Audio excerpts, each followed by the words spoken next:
Hello, amazing artists. Thank you so much for tuning in for another digital art lesson. If this is your first time joining me, my name is Ben Dumas, and I am one of the art teachers at Clarendon Elementary. This week, I'm very excited to talk with you all about Georgia O'Keeffe and her amazing, innovative, and creative art style of making flowers and things that she found in nature very big and large to give them a sense of power, right? And this was very different. There wasn't a lot of artists doing things like this at that time, and there wasn't a lot of female artists at that time. And seeing that it is still Women's History Month, I thought it was important to talk about another one of those amazing female artists. Last week we talked about and learned about Yayoi Kusama, and actually Yayoi Kusama wrote to Georgia O'Keeffe and said, "How do I become a famous artist?" And Georgia O'Keeffe actually wrote her back. And she said, "What I suggest is to take all of your artwork and all of your belongings and to move to New York City and to show anyone your artwork who's willing to look at it." And that's exactly what Yayoi Kusama did. She took about 2,000 pieces of art with her, mostly small watercolors and drawings, and she packed them in her suitcase and she moved to New York City. And she took the advice of very famous artist Georgia O'Keeffe. And that is maybe why Yayoi Kusama is such a famous artist today, because she took the advice of her mentor, Georgia O'Keeffe.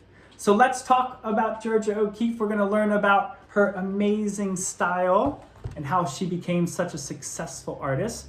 And then we will get started on our project. All right, so if you have room left in your sketchbooks, you can use them for today's art project. However, you could use any paper that you have lying around if you'd like. I always suggest to draw and sketch your ideas out in pencil first before adding color and outlining. And when you do add color, you can use whatever you like. You could use crayons or colored pencils or markers, or you could even add watercolor or oil pastel if you would like to for today's project. Okay, so let's learn about artist Georgia O'Keeffe before we get started on today's art project. Georgia O'Keeffe was an American artist who was known for her paintings of enlarged flowers and desert landscapes. She was born in 1887 on her family's dairy farm in Wisconsin. This was a great place for her to learn about nature. By age 10, Georgia knew she wanted to become an artist. Her parents were always very supportive of this and encouraged Georgia to follow her dreams. As a child, she took art lessons with her sisters, and after graduating high school, she studied at different art schools and colleges all over the country. In 1918, O'Keeffe moved to New York City and began creating simplified images of natural things such as leaves, flowers, and rocks. It was these simple yet beautiful images that made Georgia O'Keeffe such a successful artist. She lived to be 98 years old and is recognized as the mother of American Modernism. So Georgia O'Keeffe is recognized as the mother of American modern art. In 2014, one of her flower paintings sold for $44.4 million and set a record for the highest price paid for a painting by a woman.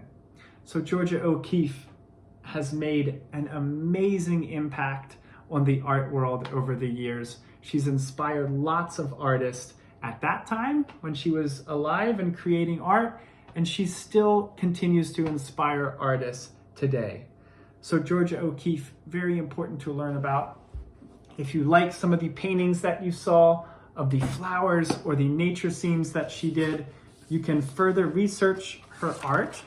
Take a look at some of the other paintings that she maybe did of animal bones that she found in the desert. So Georgia O'Keeffe loved the desert. She moved to Texas to teach art, which is where she fell in love with the desert and the energy and the warmth of the sun. She found very inspirational, and she used it in her artwork, right? In these desert scenes that she did. This is just one of many desert scenes. And she would walk and she would find animal bones, and she loved the different lines and shapes that make up those animal bones. And she used them in her artwork. So today, if you like the idea of doing something like an animal bone, or the idea of doing a very beautiful pattern that you might see or find in nature, or you could do a flower and try to do it in the style of Georgia O'Keeffe and make it very, very big and large, almost as if it is spilling off of your paper. So normally, well, not normally, but sometimes we draw flowers like this, right? And this is okay. This is a perfect way to draw a flower. And if you want to do it in the style of Georgia O'Keeffe today, I suggest your flower to be very big, as if it is spilling off or coming off of your paper, right? So that you can't even see maybe the whole flower, okay? So this is one idea. If you like this idea of doing a flower in the style of Georgia O'Keeffe, this is a good idea to show you how you can get started. But again, if you do not like the idea of doing a flower, you can do anything found in nature. You could do shells, those beautiful spirals that you might see in shells.